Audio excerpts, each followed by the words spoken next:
രാവിലെ ആണെങ്കിൽ എന്താ ഏറ്റവും ഇഷ്ടം? രാവിലെ ആണെങ്കിൽ സാധാരണ ഇതിൽ അത്ര വലിയ ഭയങ്കര സംഭവങ്ങളൊന്നും നമുക്ക് ആവശ്യമില്ല.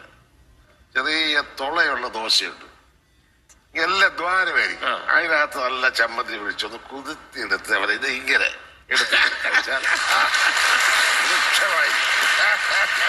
രാവിലത്തെ കാര്യം സുഖം. ഈ ഒരു തുളയുള്ള ദോശ എന്നൊക്കെ പറഞ്ഞിട്ട് എന്റെ മനസ്സിലൊരു ദൃശ്യം തന്നെ കിട്ടി. തുളയുള്ള ദോശ. ഉദിച്ച ചന്ദ്രന്റെ ചന്തമായി ഞാൻ അറിഞ്ഞ പൊന്നല്ലേ കണ്ണല്ലേ, നിനക്കു വെണ്ണിലാവ് പാൽക്കുടങ്ങൾ കൊണ്ടുവന്നു തന്നില്ലേ തന്നില്ലേ. ഉദിച്ച ചന്ദ്രന്റെ ചന്തമായി ഞാൻ അറിഞ്ഞ പൊന്നല്ലേ കണ്ണല്ലേ, നിനക്കു വെണ്ണിലാവ് പാൽക്കുടങ്ങൾ കൊണ്ടുവന്നു തന്നില്ലേ തന്നില്ലേ. താരകങ്ങൾ കണ്ണുവച്ച പാരിജാതമല്ലേ, താഴെ എന്റെ കൂടെ നഞ്ഞ പഞ്ചവർണ്ണമല്ലേ, തങ്കമെന്റെ കൺകവർണ്ണ പുണ്യം നീ